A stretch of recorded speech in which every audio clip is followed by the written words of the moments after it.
marilah kita senantiasa memanjatkan puji syukur kehadirat Allah Subhanahu wa Ta'ala yang telah memberikan rahmat dan hidayahnya sehingga pada kesempatan siang hari ini kita dapat berkumpul pada acara diseminasi modul 1.4 budaya positif. Saya di sini sebagai calon guru penggerak angkatan 8 Kabupaten Klaten sebagai tugas aksi nyata kami pada modul 1.4, saya akan menyampaikan tentang diseminasi modul ini. Bapak Ibu, mari kita mulai dengan tujuan pendidikan. Menurut Ki Hajar Dewantara, pendidikan itu diartikan sebagai tuntunan dalam hidup, tumbuhnya anak-anak.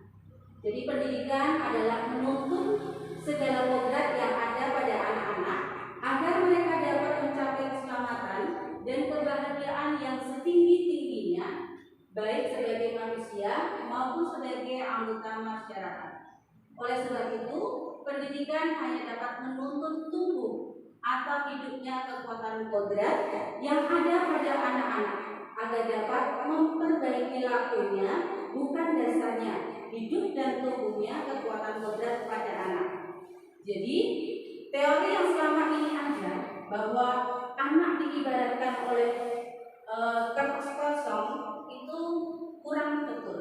Di sini anak itu sebenarnya sudah membawa kodrat. Jadi mereka itu walaupun sama-sama itu memiliki bakat, memiliki keunikan tersendiri. Jadi kita sebagai seorang guru harus bisa menuntun anak, bisa membimbing anak, bisa memfasilitasi anak agar anak-anak kita itu terbentuk sesuai dengan kodratnya. Jadi ketika anak itu memiliki bakat dan kemampuan untuk di bidang olahraga misalnya, maka seorang guru itu harus bisa untuk membimbing mereka, memberikan fasilitas pada mereka di bidang apa yang dia sukai. Atau mungkin anak membawa bakat, mereka bisa melukis dengan baik, maka ini bisa diikut sertakan dalam ekstrakurikuler seni rupa. Seperti di sekolah kita saat ini, kita memiliki beberapa ekstrakurikuler yang bisa memadai anak-anak bakat dan kreativitas mereka, sehingga anak-anak ini memiliki kesempatan untuk menebalkan kodrat yang mereka bawa atau bakat alam yang sudah ada dalam diri mereka. Nah, ini menurut filosofi pendidikan Ki Hajar Dewantara. Kemudian budaya positif. Apa itu budaya positif? Budaya positif ini di sekolah ini merupakan nilai dan kebiasaan di sekolah yang berpihak pada murid agar mereka dapat berkembang menjadi pribadi yang kritis, penuh hormat dan bertanggung jawab sesuai dengan profil pelajar Pancasila. Profil pelajar Pancasila yang kita kenal itu adalah yang pertama beriman dan bertakwa kepada Tuhan Yang Maha Esa dan berakhlak mulia. Jadi anak dibimbing, diarahkan untuk memiliki budaya positif, untuk memiliki keimanan dan ketakwaan dalam diri mereka, dan mereka juga memiliki karakter pribadi yang mulia. Kemudian yang kedua, memiliki karakter mandiri. Kita harus bisa untuk membawa anak pada budaya positif kemandirian. Anak-anak tidak tergantung kepada orang lain. Kemudian profil pelajar Pancasila yang berikutnya adalah gotong royong, di mana anak-anak harus kita budayakan untuk bisa bergotong royong, bekerja sama, berkolaborasi dengan teman-teman mereka, sehingga nanti ketika mereka terjun di masyarakat, mereka tidak akan menjadi pribadi yang introvert, tidak menjadi pribadi yang sendirian, tapi bisa untuk berkomunikasi yang baik di masyarakat. Kemudian kita harus membudayakan anak menuju pada berpikir kritis. Jadi ketika menghadapi sesuatu masalah atau apapun, kita harus bisa membimbing anak ini agar mereka itu menemukan cara keluar dari permasalahan yang mereka hadapi. Kemudian kreatif itu apa? Ketika untuk misalnya di sini ada barang yang bisa untuk digunakan kembali atau misalnya sampah plastik. Nah, sampah plastik ini kalau anak-anak yang kreatif akan digunakan kembali untuk membuat kreasi yang baru. Misalnya bisa dibuat tempat pensil atau mungkin dibuat bunga dan lain sebagainya. Ya, titiran, ya, terus Pak. Bisa dibuat menjadi kincir angin, ya.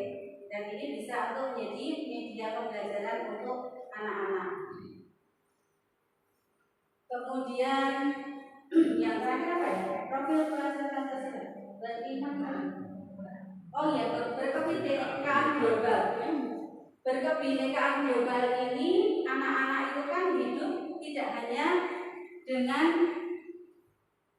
komunitasnya sendiri, tapi di luar sana itu banyak sekali suku-suku yang lain atau mungkin bangsa yang lain. Kemudian mereka itu harus bisa berbaur dan tidak egois, tidak menjadi pribadi yang egois.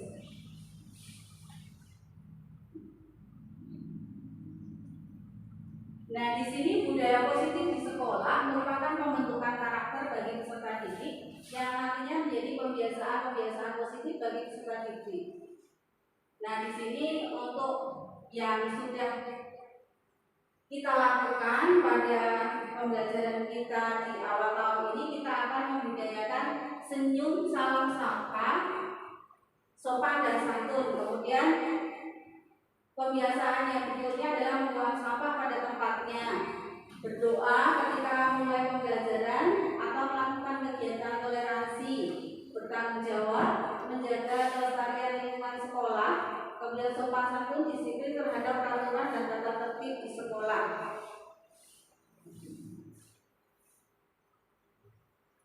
Baik, di sini konsep utama budaya positif. Konsep utama budaya positif ini dibagi menjadi beberapa bagian. Di sini ada perubahan paradigma belajar, kemudian disiplin positif, kebutuhan dasar manusia, motivasi perilaku manusia, kemudian restitusi atau posisi kontrol guru, kemudian ada keyakinan kelas, dan yang terakhir nanti ada segitiga restitusi. Kita masuk pada perubahan paradigma belajar. Dalam membangun budaya positif, sekolah dapat menyediakan lingkungan yang positif, aman dan nyaman agar siswa mampu berpikir, bertindak dan mencipta dengan merdeka, mandiri dan bertanggung jawab.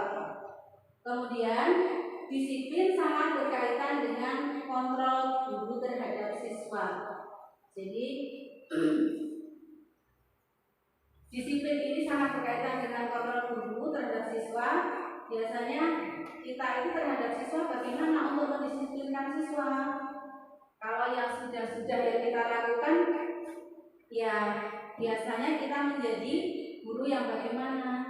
Apakah untuk mendisiplinkan siswa nanti harus menghukum siswa atau bagaimana? Nah, kita akan belajar nanti.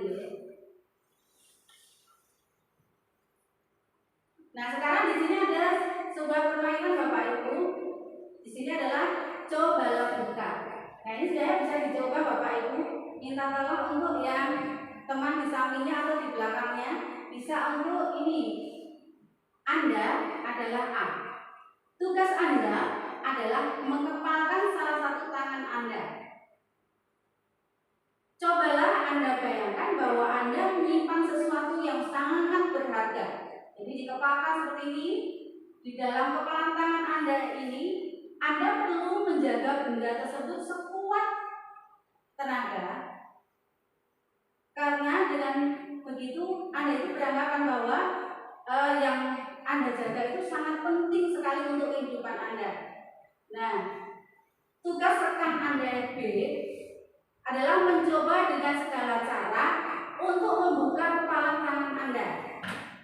Nah, teman Anda B membujuk, menghadik, mengintimidasi, memarahi, menggoda, menggelitik, bahkan juga menawari Anda uang. Kalau uang ini sangat menggiurkan ya Bapak Ibu, agar Anda itu bersedia membuka kepala tangan Anda. Nah, kira-kira kalau seperti ini apa yang akan Bapak Ibu lakukan? Apakah B ini akan bisa membuka kepala tangan Bapak Ibu? Nah, kalau ini mengatakan tidak bisa. Belum tentu.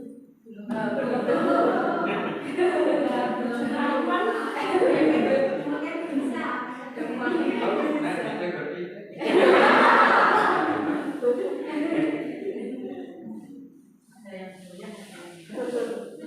Nah, melalui permainan cobalah buka, kita itu belajar untuk mempertahankan prinsip yang dimiliki. Walaupun penuh dengan godaan, kalau kita itu memegang teguh apa yang menjadi keyakinan kita akan tetap dipertahankan. Demikian juga budaya positif. Budaya positif ini akan bisa dilakukan kalau seorang guru itu bisa konsisten memberikan contoh positif kepada murid dan lingkungan sekolah. Jadi sebenarnya ketika kita itu memiliki prinsip yang bisa membuka atau bisa untuk mengubah prinsip kita, ya bukan orang lain sebenarnya, tapi diri kita sendiri. Selama prinsip itu kita pegang teguh, ya tidak akan bisa untuk digoyahkan. Tapi kalau kita memang membuka diri untuk berbelok arah, ya mungkin itu. Tapi kan itu tetap keputusan ada di diri Bapak Ibu sendiri. Jadi bukan keputusan dari orang lain, karena orang lain ini hanya stimulus.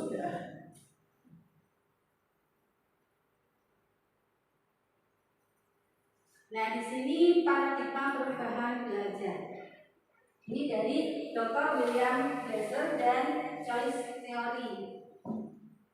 Pada paradigma belajar ini yang pertama adalah ilusi guru mengontrol murid. Jadi semua perilaku itu memiliki tujuan, bahkan terhadap perilaku yang tidak disukai. Jadi setiap perilaku yang ada itu pasti memiliki tujuan. Sekalipun perilaku itu bukan hal yang baik, bukan hal yang bagus. Di sini guru ini mempercayai bahwa guru bisa mengontrol murid. Kemudian ilusi bahwa semua penguatan positif efektif dan bermanfaat. Ini satu penguatan positif atau bujukan untuk mengulang suatu perlakuan tertentu. Kemudian ilusi bahwa kritik membuat orang merasa bersalah dapat menguatkan karakter. Kemudian ilusi bahwa orang dewasa itu memiliki hak untuk memaksa. Nah, ini itu tidak efektif untuk jangka panjang dan berbentuk hubungan permusuhan. Jadi selama ini kepercayaan Bapak Ibu itu bahwa guru itu mengontrol murid, kemudian semua penguatan positif yang efektif dan bermanfaat itu sangat efektif bagi anak-anak. Kemudian kritik membuat anak bersalah ini dapat menguatkan karakter. Kemudian bahwa orang dewasa itu memiliki hak untuk memaksa, itu semuanya kalau menurut paradigma perubahan belajar ini hanyalah sebuah ilusi. Lalu bagaimana seharusnya kita memperlakukan anak-anak? Nah, di sini ada disiplin positif. Di sini ada tata tertib, teratur, kepatuhan pada peraturan. Apakah itu disiplin? Disiplin ini berasal dari bahasa Latin disiplina, yang artinya belajar. Disiplin berkonotasi dengan disiplin diri dari murid-murid Sokrates dan Plato.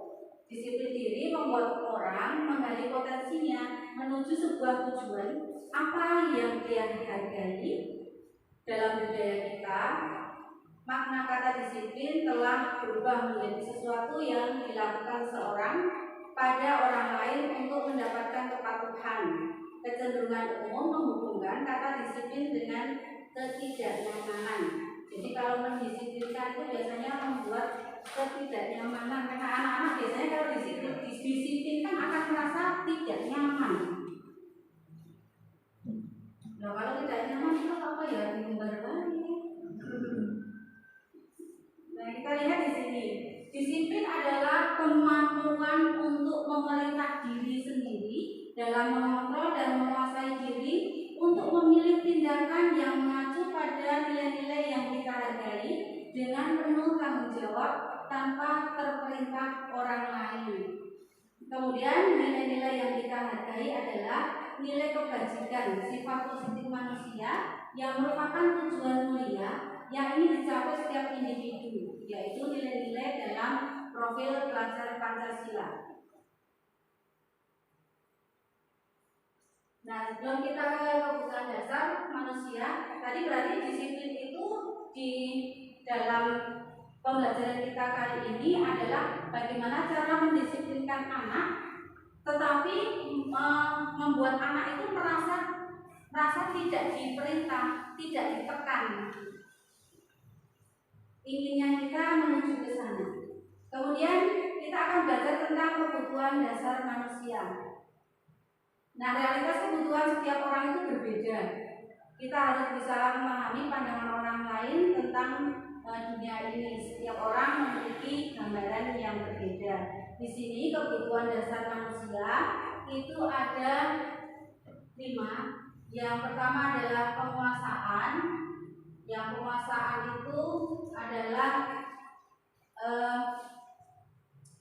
seseorang itu bisa memimpin, bisa memerintah. Nah, ini adalah sebuah penguasaan. Kemudian manusia itu membutuhkan kasih sayang dan rasa diterima. Nah, ini berkaitan dengan orang yang ada di sekitarnya. Jadi bagaimana hubungannya dengan temannya, dengan gurunya, dengan orang tuanya. Nah, ini namanya adalah kasih sayang dan rasa diterima. Kemudian kebutuhan tentang bertahan hidup. Bertahan hidup berarti di sini manusia memiliki kebutuhan seperti makan, minum, tempat tinggal, kesehatan, betul sekali. Nah, kemudian manusia ini memiliki kebutuhan dasar kebebasan.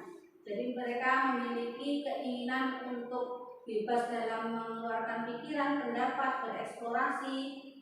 Kemudian manusia juga memiliki kebutuhan dasar kesenangan. Jadi setiap orang itu pasti ingin bersenang-senang di dalam hidupnya. Nah, kesenangan ini apa contohnya? Ya, kesenangan apa yang dia inginkan? Misalnya seperti kesenangan memiliki mainan bagi anak-anak, bahkan mungkin pembelajaran yang menarik juga menjadi sebuah kesenangan. Nah, di sini ada sebuah kasus Bapak Ibu. Ibu Susi adalah guru kelas 1 SD ceria, mengalami kebingungan dengan ulas salah seorang muridnya yang bernama Nando karena mendapatkan keluhan dari beberapa murid bahwa Nando sering meminta bekal makanan mereka dengan paksa. Jika Anda menghadapi situasi yang dihadapi Ibu Susi, apa kira-kira yang akan Anda lakukan? Apa alasan Nando melakukan hal tersebut?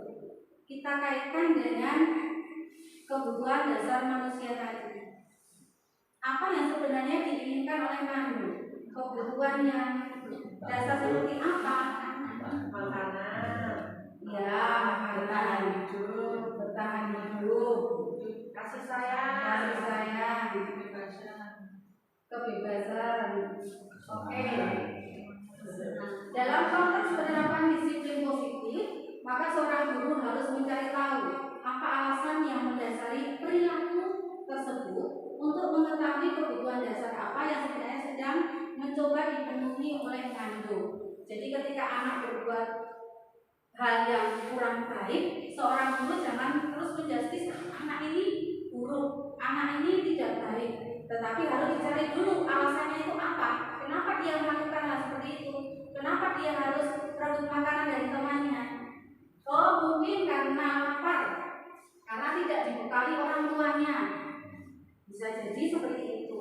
Kemudian ingin mendapatkan perhatian dari teman-temannya, mungkin dia itu sering dikucilkan atau apa, kemudian dia berbuat seperti itu hanya untuk menarik perhatian temannya. Kemudian merasa hebat karena temannya itu menurut kemauannya dan takut. Nah, ini mungkin ada beberapa anak kita yang juga seperti ini ya. Kemudian bosan dengan bekal yang dibawakan orang tua karena tidak bervariasi.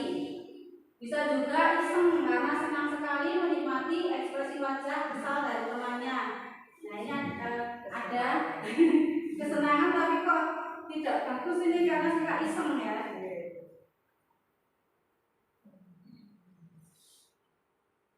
Nah, semua perilaku ini memiliki tujuan. Jadi setiap perilaku itu memiliki tujuan. Nah, ini masuk pada teori motivasi perilaku manusia oleh Diana Gosling. Nah, di sini untuk menghindari ketidaknyamanan atau hukuman. Jadi perilaku yang seperti ini adalah perilaku yang eksternal. Jadi dia melakukan sesuatu yang baik hanya karena ingin menghindari ketidaknyamanan atau hukuman. Jadi anak-anak itu hanya terpaksa melakukan kedisiplinan di sekolah. Kemudian untuk mendapatkan imbalan atau penghargaan dari orang lain. Nah, ini juga eksternal juga, karena dia mengharapkan sesuatu imbalan.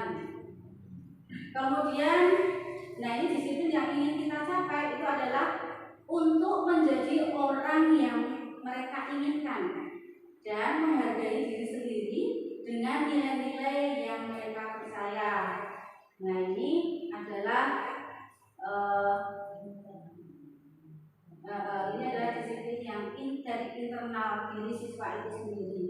Jadi ada kesadaran dalam diri siswa untuk melakukan itu. Hukuman dan sanksi atau konsekuensi.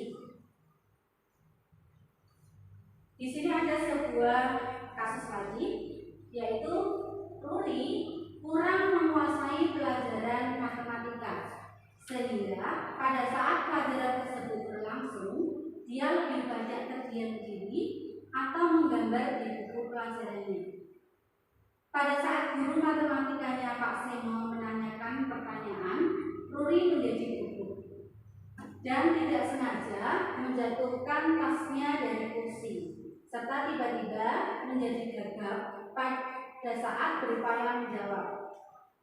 Seluruh kelas pun tertawa melihat perilaku Ruri yang berbicara tergagap dan terkejut tersebut. Pak Seno pada saat itu membiarkan teman-teman Ruri mentertawakan Ruri yang tergagap dan malu luar biasa, dan malahan meminta Ruri untuk maju ke depan dan berdiri di depan kelas sambil menunjuk hidungnya karena tidak bisa menjawab pertanyaan Pak Seno. Nah, ini kelas menjadi gaduh dan anak-anak pun tertawa melihat Ruri di depan kelas memegang ujung hidungnya.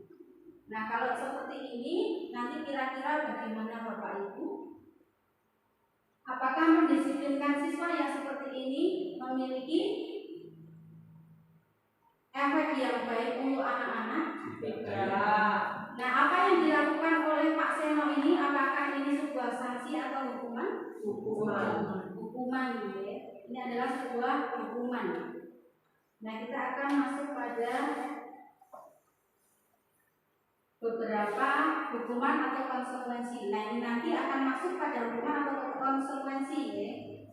Yang pertama, lari mengelilingi lapangan basket 2 kali karena terlambat hadir di sekolah. Ini masuk hukuman atau konsekuensi? Hukuman. Kemudian membersihkan coretan yang dibuatnya di meja tulis. Konsekuensi karena sudah mencoret, konsekuensinya adalah membersihkan meja. Kemudian murid diminta untuk push up 15 kali karena tidak menggunakan masker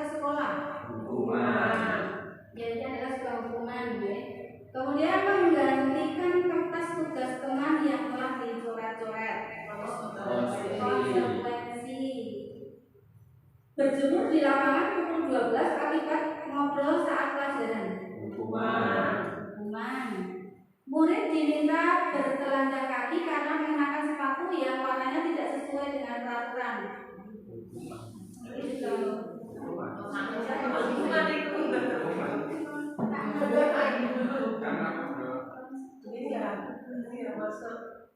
Ini masuk hukuman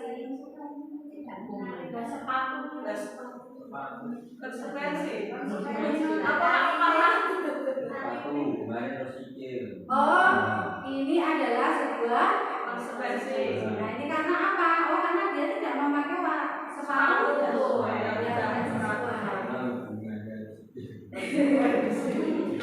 Karena ada satu keyakinan kelas atau peraturan itu bahwa sepatu harus berwarna hitam. Kemudian berdiri dengan satu kaki di depan kelas karena tidak membawa buku PR.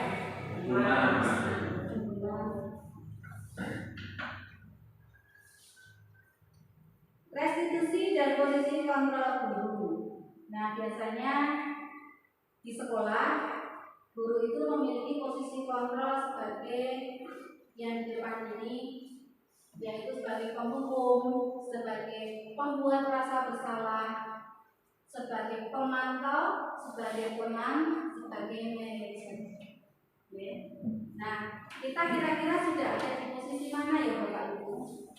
Membuat rasa bersalah.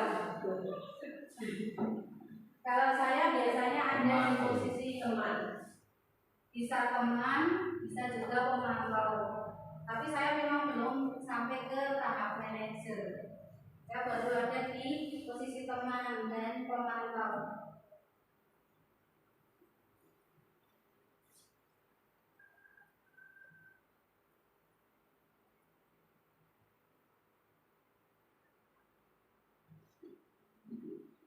Baik Bapak Ibu, sebelum kita masuk ke berikutnya, kita akan di sini ada dihukum oleh penghargaan. Biasanya Bapak Ibu itu memberikan anak itu hadiah, dan ternyata keyakinan kita sekarang ini atau pembelajaran yang sudah kita terima ini bahwa penghargaan itu berlaku sama dengan hukuman. Dalam arti apa? Meminta atau membujuk seseorang melakukan sesuatu untuk memenuhi suatu tujuan tertentu dari orang yang meminta atau membujuk. Nah, ini dorongannya eksternal dan akan ada faktor ketergantungan. Beberapa dampak dari pemberian penghargaan menurut Alfie Kohn ini ada beberapa. Di sini ada pengaruh jangka pendek dan jangka panjang. Ada penghargaan itu menghukum, kemudian penghargaan mengurangi ketepatan, penghargaan tidak efektif, penghargaan itu merusak hubungan, penghargaan menurunkan kualitas, penghargaan mematikan kreativitas, dan penghargaan mengurangi motivasi intrinsik. Baik, kita akan belajar pengaruh jangka pendek dan jangka panjang. Penghargaan efektif jika kita menginginkan seseorang melakukan sesuatu yang kita inginkan dalam jangka waktu pendek.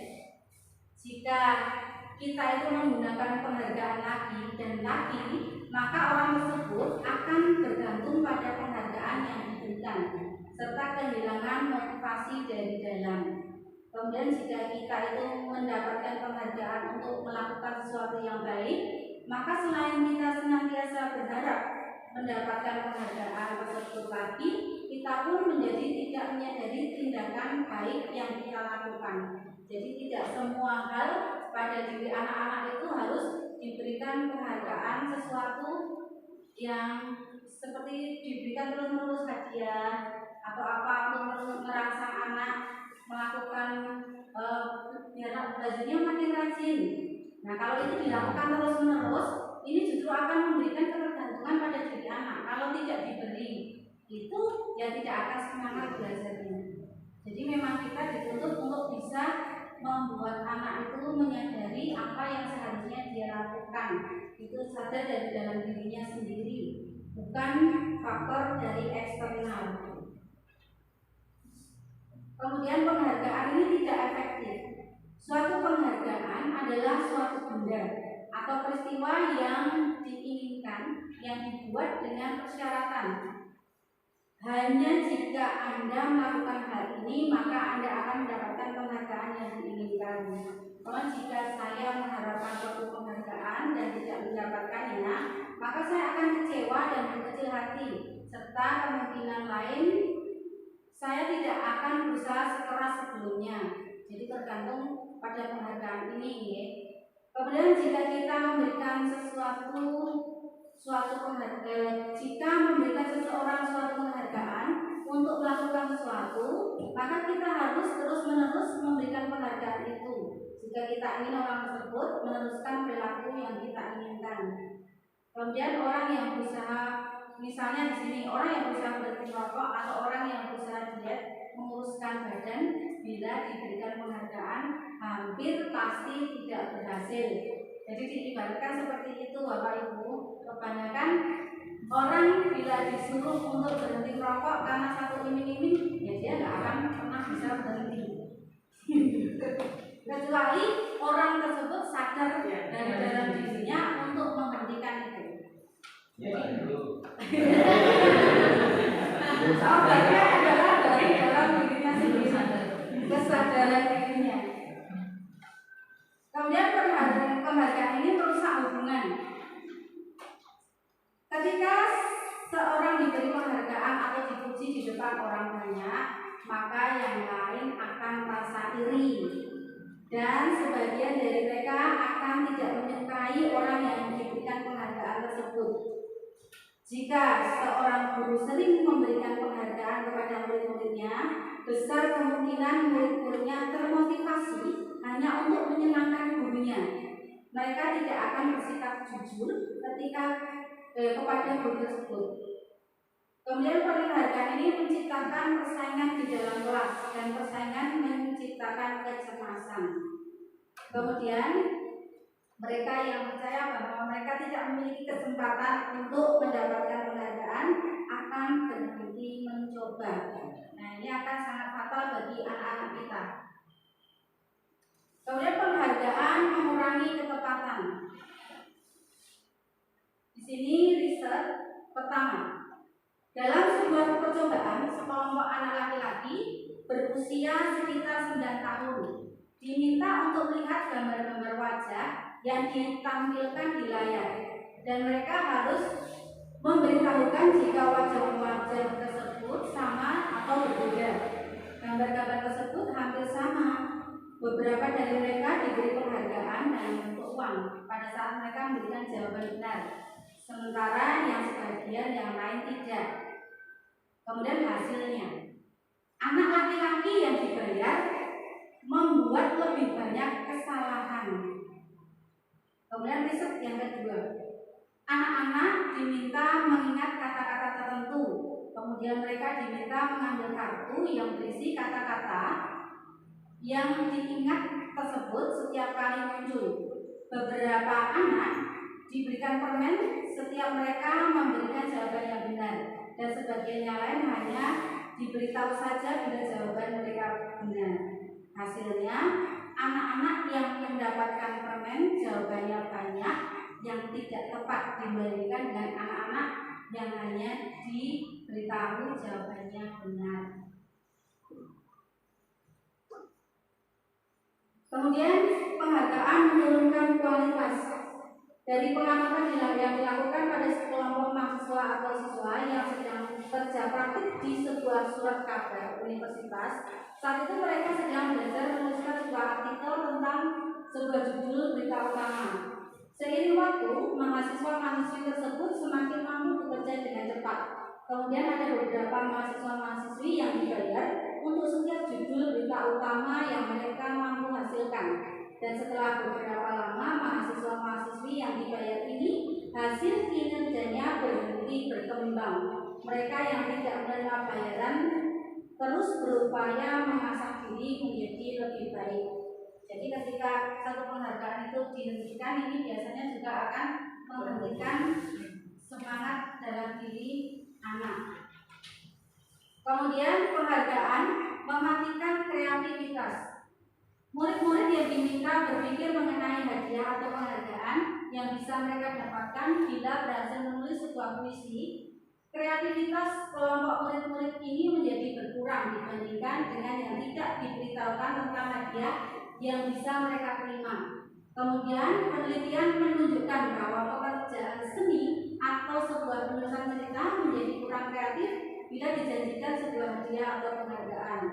Kemudian dalam tugas-tugas memecahkan masalah, para murid memakan waktu lebih lama dan memberikan jalan keluar kurang kreatif saat mereka dijanjikan suatu penghargaan.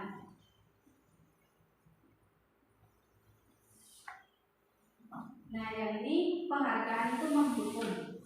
Kenapa kok penghargaan ini menghukum? Mereka yang tidak mendapatkan penghargaan, misalnya dalam sistem ranking, mereka yang mendapatkan ranking kedua akan merasa paling dihukum. Jadi merasa kekecewaan karena tidak bisa mengambil posisi yang pertama. Kemudian memberikan penghargaan dan hukuman adalah hal yang sama, karena keduanya mencoba mengendalikan perilaku seseorang. Jadi memang penghargaan ini bisa mengendalikan perilaku seseorang, ya. Yang diberi penghargaan tentunya akan senang, tapi yang kita ya tidak. Tapi ketika penghargaan dihentikan, orang yang tadinya mendapatkannya kemudian mundur teratur dan tidak bersemangat. Kemudian karena orang pada dasarnya tidak suka dikendalikan dalam jangka waktu lama, penghargaan akan terlihat sebagai hukuman. Ini banyak terjadi pada artis-artis gitu ya. Ketika mereka itu dalam posisi popularitas, mereka senang, tapi lama-lama jenuh. Kenapa? Karena mungkin mereka dikendalikan oleh popularitas mereka, sehingga banyak artis-artis ini justru malah mengakhiri hidup mereka di saat popularitasnya itu sedang di dalam keadaan tinggi-tingginya. Kemudian jika suatu penghargaan itu diharapkan namun Anda tidak mendapatkannya, Anda akan merasa dihukum. Kemudian penghargaan mengurangi motivasi intrinsik. Saat seorang anak ini belajar untuk pertama kali menggabungkan huruf-huruf dan kata-kata serta menyadari bahwa ia dapat membaca, timbul pijar di matanya dan sebuah senyuman di wajahnya. Anak tersebut begitu gembira bahwa ia telah mempelajari dan menguasai suatu keterampilan baru. Kesadaran akan kemampuannya bahwa dia sudah dapat membaca sesungguhnya sudah merupakan sebuah penghargaan. Jika kita memberikan penghargaan kepada anak pada saat dia sedang merasa bangga dengan pencapaiannya sendiri, maka kita akan mengambil kegembiraan yang saat itu sedang dirasakan secara alamiah. Jadi sebenarnya anak sudah mampu untuk melakukan sesuatu itu sudah menyenangkan diri mereka. Mereka sudah merasa berhasil. Jadi ketika kita itu banyak memberikan hadiah-hadiah, justru ketika kita nanti tidak mampu memberikan hadiah, anak ini justru turun semangat di dalam dirinya. Kemudian bentuk program kebajikan atau apresiasi. Dalam memberikan apresiasi atau pengakuan perlu diingat beberapa hal. Beri pengakuan secara khusus, kemudian beri pengakuan secara pribadi, beri pengakuan kepada semua murid bergantian, kemudian beri pengakuan secara konsisten dan fokus pada prosesnya. Contoh pengakuan atau apresiasi kebajikan. Di sini ada dibagi menjadi 3. Di sini ada pembuka, kemudian ada nilai kebajikan dan situasional. Misalnya di sini seorang anak itu melakukan sesuatu dan gurunya itu mengatakan, kemarin saya perhatikan kamu sudah bisa ini ya. Nah, ini kan akan membuat kebanggaan dalam diri anak. Kemudian saya menghargai menghargai usaha kerasmu, saya menghargai apa yang sudah kamu lakukan. Terima kasih untuk keberhasilan kalian. Kemudian ada nilai kebajikan. Di sini contohnya, jadi rasa empatimu besar sekali, kepedulianmu pada pelajaran ini sungguh luar biasa. Rasa tanggung jawabmu terhadap tugas-tugas yang sudah diberikan sangat bagus. Kemudian untuk situasi, kita bisa mengatakan dengan pada saat murid baru di kelas kita. Pada situasi ini, anak-anak akan suka ketika ditolong oleh gurunya. Pada saat anak-anak itu membantu teman-teman di tugas kelompoknya. Pada saat memungut kertas-kertas yang berserakan di lantai. Nah, di sini kita akan mengelompokkan apakah ini sebuah hukuman atau konsekuensi. Nah, perbedaan hukuman dan konsekuensi. Hukuman ini adalah sesuatu yang menyakitkan yang terjadi, kemudian membuat anak itu sakit fisik maupun hati untuk jangka waktu lama. Kemudian karena hukuman anak bisa membenci kedisiplinan. Nah, hukuman ini bersifat paksaan. Kemudian hukuman itu mendorong anak menyakiti diri sendiri. Hukuman ini konsep diri yang dibentuk. Kemudian anak belajar untuk menyembunyikan kesalahan. Pada hukuman akan menimbulkan marah, kemudian rasa bersalah, dipermalukan, dan merasa tidak dihargai. Kemudian apa itu konsekuensi? Konsekuensi itu adalah sesuatu yang harus terjadi. Jadi ketika anak itu terlambat masuk kelas, yang terjadi adalah dia harus menulis minta maaf sebanyak 100 kali. Nah, seperti itu namanya konsekuensi. Kemudian membuat anak merasa tidak nyaman dalam jangka waktu pendek. Nah, ini anak menghargai disiplin. Pada konsekuensi ini ada perbedaan antara hukuman dan konsekuensi. Kalau di dalam hukuman anak membenci kedisiplinan, kalau konsekuensi karena itu memang sudah menjadi satu peraturan, maka ini anak menghargai disiplin. Kemudian konsekuensi itu adalah stimulus atau tanggapan. Stimulus tanggapan. Oh, ada stimulus, ada tanggapan ya. Jadi ada, kalau ketika mereka merasa bersalah ya mereka akan menanggapinya perjuangan. Kemudian mendorong anak agar mudah menyesuaikan diri. Kemudian konsekuensi ini konsep diri yang baik, anak belajar untuk mematuhi peraturan. Kemudian konsekuensi itu, kalau tadi di dalam hukuman menimbulkan marah, rasa bersalah, di sini anak itu kehilangan hak, dibuat tidak nyaman, diasingkan untuk sementara. Jadi antara hukuman dan konsekuensi kira-kira lebih baik yang mana ya Bapak Ibu?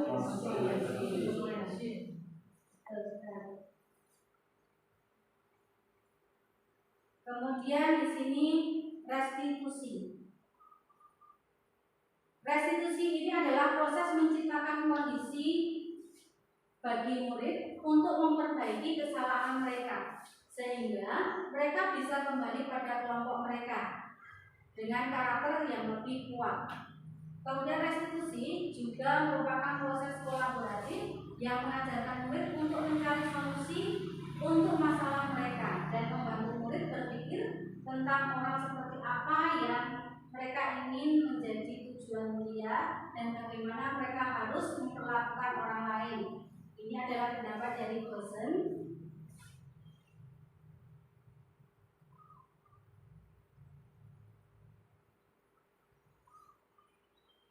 Nah, di sini ada perbedaan antara hukuman, konsekuensi, dan restitusi. Di sini sudah diklaim kalau identitasnya gagal untuk hukuman. Kemudian ada identitas sukses mendisiplinkan pada konsekuensi dan restitusi. Coba kita lihat di sini. Hukuman ini membuat sesuatu yang menyakitkan harus terjadi. Sementara konsekuensi sesuatu harus terjadi. Kemudian restitusi merupakan pilihan yang sudah disadari oleh seorang anak untuk memang melakukan itu. Nah, nanti kita akan belajar bagaimana itu restitusi. Kemudian hukuman ini tidak nyaman untuk murid atau anak untuk jangka waktu panjang. Dia tidak akan nyaman dengan hukuman itu. Sementara konsekuensi tidak nyaman bagi murid untuk jangka waktu yang pendek. Sementara untuk restitusi menguatkan untuk murid dan anak dalam jangka waktu panjang. Kemudian hukuman itu murid menjadi korban, mendapatkan keadilan. Kemudian konsekuensi ini korban bisa diabaikan. Kemudian pada restitusi korban mendapatkan ganti. Kemudian pada hukuman anak atau murid akan tersakiti, tetapi pada konsekuensi murid atau anak dibuat tidak nyaman. Sedangkan pada restitusi murid atau anak mendapatkan penguatan. Kemudian perilaku pasif agresif meningkat ini pada hukuman. Pada konsekuensi penguatan hanya bertahan dalam jangka waktu pendek. Sementara pada restitusi itu masalah akan terpecahkan. Kemudian dalam hukuman sistem tidak akan berjalan bila murid tidak takut. Kemudian pada konsekuensi memerlukan monitoring dan supervisi terus-menerus dari dulu. Sementara dalam restitusi murid belajar bertanggung jawab untuk perilakunya. Pada hukuman berlaku hanya pada sebuah institusi dan tidak berlanjut pada kehidupan nyata. Jadi anak ya pada saat dihukum itu saja dia melakukan itu. Ketika tidak dihukum ya dia akan kembali pada kebiasaannya. Kemudian pada konsekuensi memerlukan membantu penerapan mengikuti peraturan dalam masyarakat. Pada restitusi fokus pada pemecahan masalah dalam jangka waktu panjang. Kemudian pada hukuman murid atau anak itu membenci peraturan. Sementara pada konsekuensi murid atau anak menghormati peraturan. Pada restitusi murid atau anak ini menghormati dirinya dan orang lain.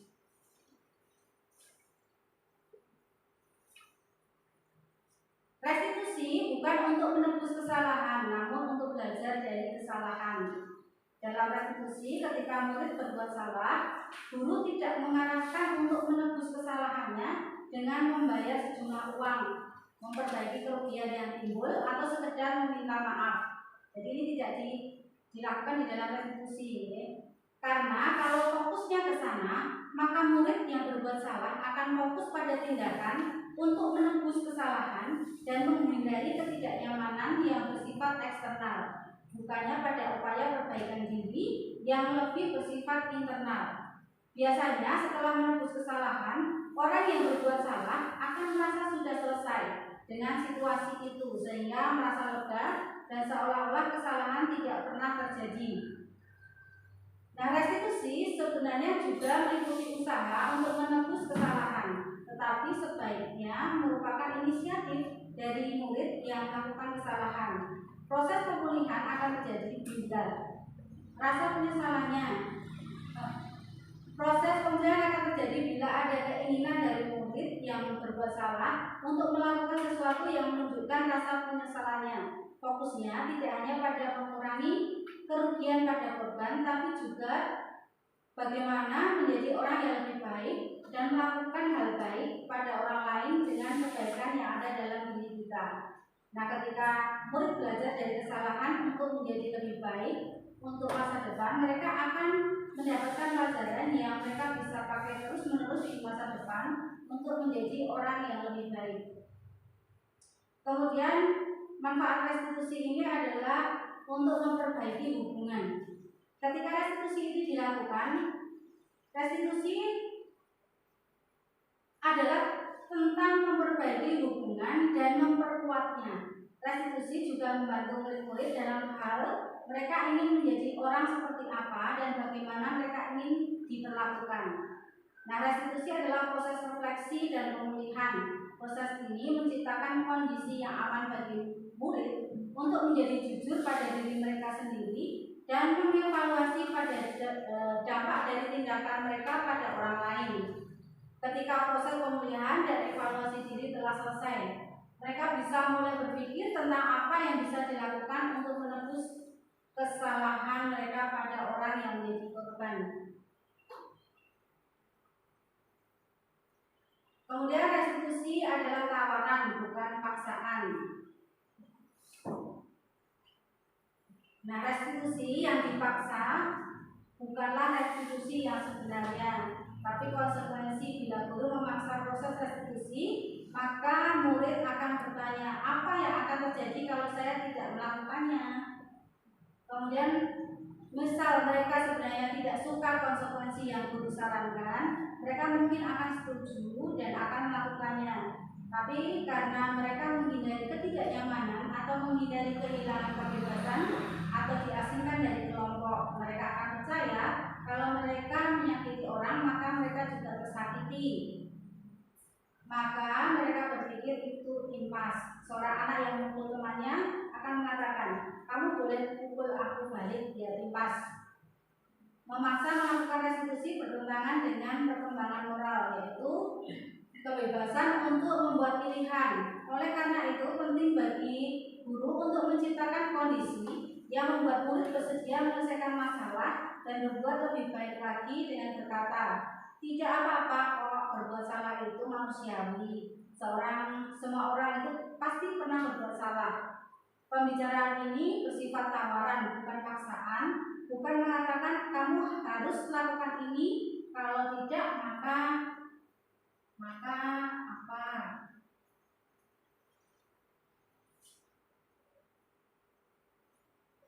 Kemudian restitusi akan menuntun untuk melihat ke dalam diri.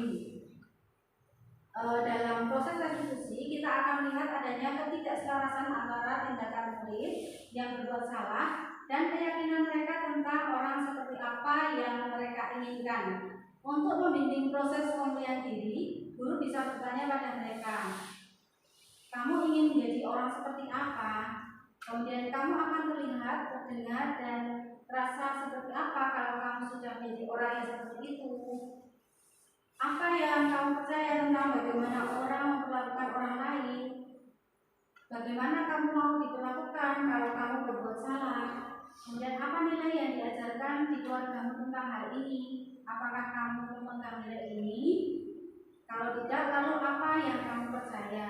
Ini adalah kalimat-kalimat yang mungkin bisa menuntun untuk melihat ke dalam diri anak.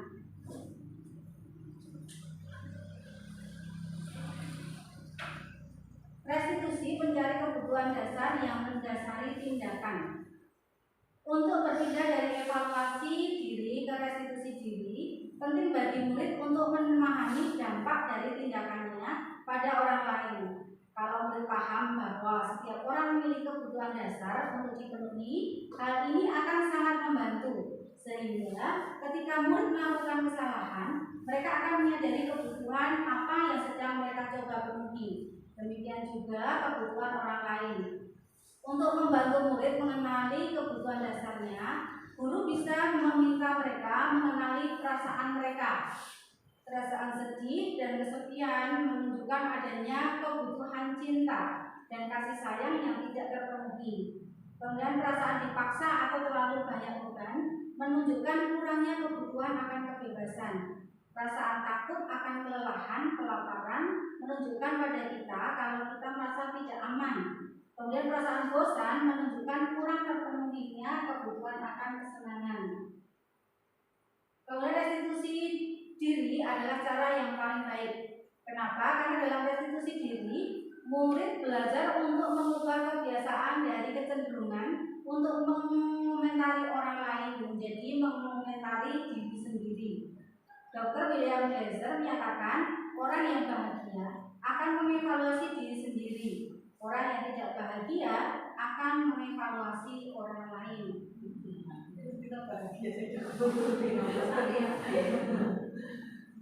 Kemudian keyakinan kelas. Di dalam keyakinan kelas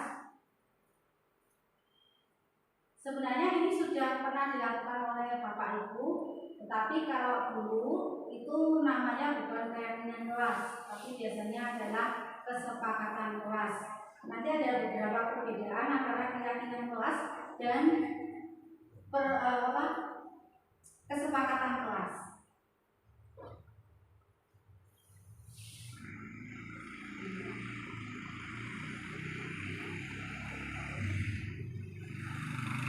Nah, seperti saja pembentukan keyakinan sekolah atau kelas. Keyakinan kelas ini bersifat lebih abstrak daripada peraturan yang lebih rinci dan konkret. Kemudian keyakinan kelas berupa pernyataan-pernyataan yang universal atau umum. Pernyataan-pernyataan kelas senantiasa dibuat dalam bentuk positif, dan dalam keyakinan kelas itu tidak ada kalimatnya itu negatif. Kemudian keyakinan kelas sebenarnya tidak terlalu banyak sehingga mudah diingat dan dipahami oleh semua warga kelas. Nah, keyakinan kelas sebenarnya sesuatu yang dapat diterapkan di lingkungan tersebut, bukan sesuatu yang mengada-ada. Kemudian semua warga kelas sebenarnya itu berkontribusi dalam pembuatan keyakinan kelas lewat kegiatan curah pendapat. Kemudian bersedia meninjau kembali keyakinan kelas dari waktu ke waktu. Jadi kalau tidak sesuai bisa diubah kembali. Nah, sebenarnya seperti apa ini keyakinan kelas? Tadi keyakinan kelas ini dilakukan oleh semua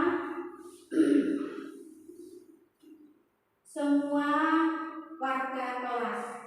Biasanya untuk membentuk suatu keyakinan kelas itu guru mengajak musyawarah anak-anak. Anak-anak diminta pendapatnya tentang peraturan-peraturan yang mungkin bisa diterapkan di kelas itu. Dan biasanya ini anak-anak akan memberikan kalimat-kalimat negatif seperti kata jangan dan tidak. Misalnya kita mengumpulkan pendapat dari anak-anak. Setiap anak harus membuat satu atau dua kesepakatan untuk kelas kita, peraturan untuk kelas kita. Mereka akan menuliskan jangan membuang sampah sembarangan. Nah, kalimat itu sebenarnya bisa diubah menjadi buanglah sampah pada tempatnya. Kemudian jangan mencoret-coret tembok dan meja. Nah, ini kan bisa diubah menjadi jagalah kebersihan kelas dan lingkungan sekolah. Kemudian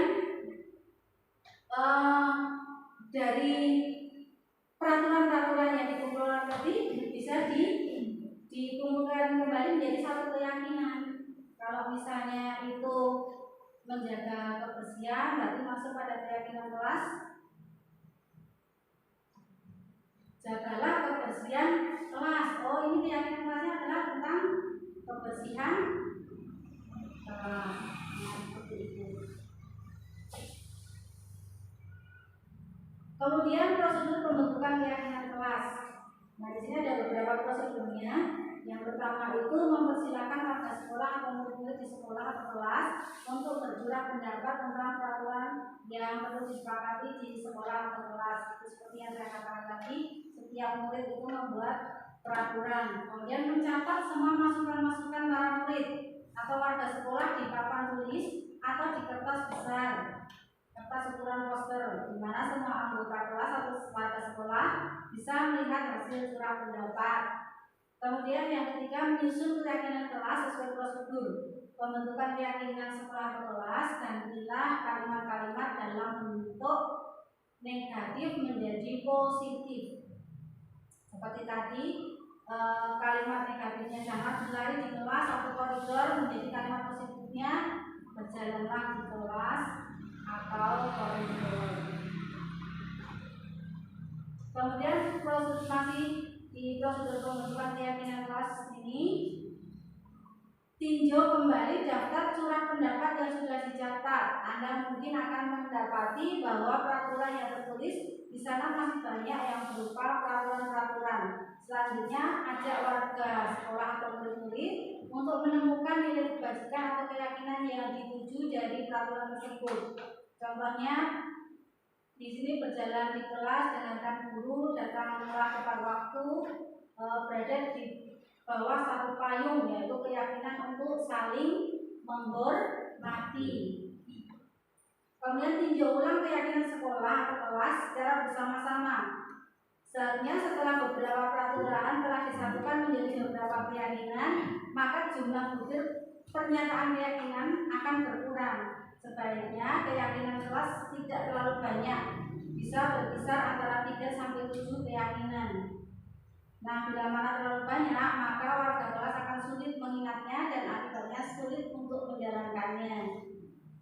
Kemudian setelah keyakinan kelas atau sekolah ini selesai dibuat, maka semua warga kelas dipersilakan meninjau ulang dan menyetujuinya untuk menandatangani keyakinan sekolah atau kelas tersebut, termasuk guru dan semua warga atau murid. Kemudian keyakinan sekolah atau kelas selanjutnya bisa dilekatkan di dinding kelas di tempat yang mudah dilihat semua warga kelas. Nah, dengan begini nanti anak-anak itu akan bisa dibentuk atau diarahkan pada restitusi.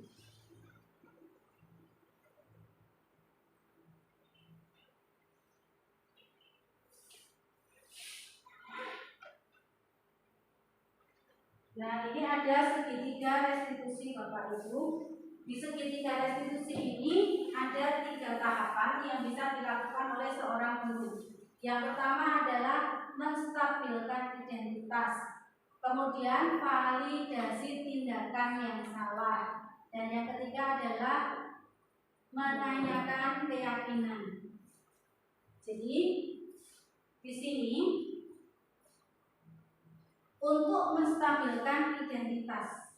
Nah, ketika ada sebuah kasus, seorang guru itu bisa memanggil murid atau anak didik itu dengan berkata, berbuat salah itu hal yang manusiawi, tidak ada manusia yang sempurna. Nah, kalimat ini kan bisa membuat anak yang tadi dari luar sudah merasa mau dihukum, ya Bapak atau Ibu juga pernah berbuat salah, kita pasti bisa menyelesaikan masalah ini. Jadi kalimat seperti ini juga akan bisa menstabilkan anak. Kemudian Bapak Ibu tidak tertarik untuk mencari tahu siapa yang benar, siapa yang salah. Bapak Ibu lebih tertarik untuk menyelesaikan masalah. Kemudian kalau kamu menyalahkan dirimu sendiri terus-menerus, apakah kamu bersikap baik pada dirimu sendiri? Nah, dengan kalimat-kalimat seperti ini, kita bisa membuat anak itu memiliki kestabilan di dalam dirinya. Jadi aslinya ini kan menyayangi anak. Kemudian setelah itu masuk pada tahap berikutnya, validasi tindakan yang salah. Nah, di dalam validasi tindakan yang salah ini membantu murid untuk mengenali basic need atau kebutuhan dasar yang ingin dipenuhinya ketika melakukan kesalahan itu. Pada dasarnya, setiap tindakan manusia itu tujuannya adalah memenuhi kebutuhan dasar. Apakah itu penguasaan, atau kebebasan, atau kasih sayang dan rasa diterima, kesenangan, atau kebutuhan ingin bertahan hidup. Dalam validasi tindakan yang salah, guru itu bisa berkata, kamu bisa saja kan melakukan hal yang lebih buruk, tapi kamu tidak melakukannya kan? Nah, kemudian ada kalimat lagi, kamu pasti punya alasan mengapa melakukannya. Apa yang penting bagi kamu? Kamu boleh tetap berusaha menjaga sikap itu, tapi tambahkan sikap yang lain, yang baru. Maukah kamu belajar cara lain untuk mendapatkan yang kamu butuhkan tanpa harus memukul? Apakah kamu bisa melakukan dengan lebih baik besok lagi? Nah, kalimat-kalimat ini bisa dilakukan pada tahapan validasi tindakan yang salah. Kemudian tahapan yang terakhir adalah menanyakan keyakinan. Jadi dari keyakinan-keyakinan kelas yang sudah tadi disepakati dibuat oleh anak-anak, ini dihubungkan ke sini. Anak melihat kesalahannya dihubungkan dengan norma sosial sosial dan nilai-nilai yang mendasari manusia berinteraksi dengan orang lain. Di dalam menanyakan keyakinan, guru bisa mengatakan apa nilai yang kita percaya di kelas atau sekolah kita, nilai-nilai universal apa yang telah kita sepakati, kemudian kelas yang ideal itu seperti apa sih? Kamu ingin jadi anak seperti apa? Apa yang kamu rasakan ketika kamu melakukan itu? Kamu ingin menjadi orang seperti apa? Nah, itu kalimat yang bisa ditanyakan pada tahap menanyakan keyakinan.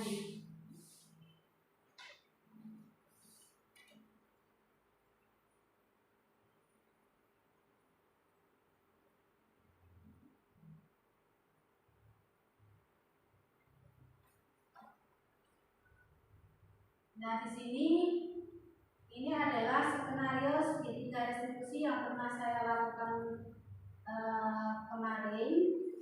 Contohnya di sini adalah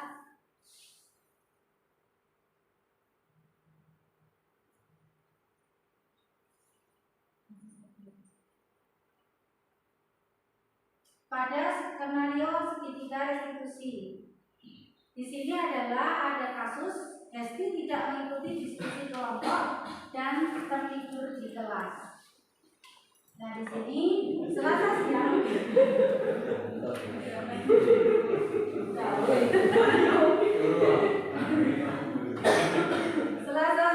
Bu Ani mengajar di kelas dan melihat Hesti yang mengantuk di kelas. Ia kurang memperhatikan pelajaran. Ketika disuruh untuk mengerjakan diskusi kelompok, Hesti tampak kurang aktif dan malah tidur. Kemudian saat istirahat, Bu Ani pun mengambil Hesti untuk klarifikasi. Nah, di sini ada beberapa percakapan. Selamat pagi Bu, selamat pagi Hesti. Ayo silakan duduk. Kamu tahu mengapa dipanggil Bu Ani ke sini? Ya Bu, saya tadi tertidur di kelas. Hesti, semua orang itu pernah melakukan kesalahan. Jadi kita masuk pada tahap menstabilkan ini tadi, menstabilkan identitas. Termasuk Bu Ani. Namun setiap tindakan kita itu pasti ada alasannya. Kira-kira mengapa kamu tidak berdiskusi dan tidur?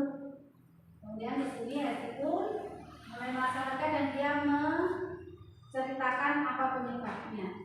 Saya capek dan mengantuk Bu, soalnya malamnya scroll TikTok sampai jam 12 malam. Akhirnya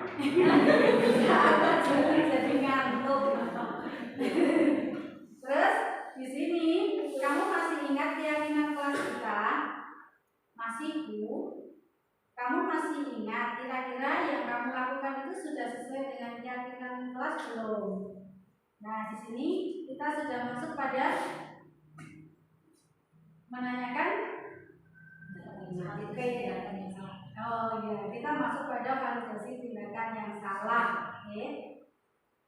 Di sini kemudian si Hesti ini kemudian teringat dengan keyakinan kelasnya yang sudah dilanggarnya. Di sini dia mengatakan keyakinan kelas yang mana? Selalu bertanggung jawab Bu. Nah, kemudian ini kita masuk pada yang terakhir untuk menanyakan keyakinan tadi. Nah, ternyata kamu sudah tahu. Di sini kan sudah masuk ke kelas. Sekarang kamu tahu. Lalu apakah kamu punya solusi untuk masalah ini? Terus di sini Hesti menjawab, ya Bu. Pertama saya minta maaf karena tidak ikut diskusi dengan baik. Kedua, saya tidak akan tidur terlalu malam lagi. Dan yang ketiga, saya akan mengikuti pelajaran Bu Ani dengan baik di kelas. Nah, di sini kan guru itu memancing anak untuk menyadari kesalahannya dan bertanggung jawab pada kesalahannya dan mencari solusi atas permasalahan itu.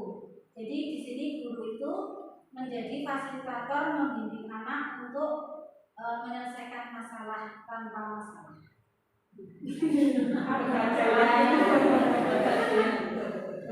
Problem kita masuknya ke sana.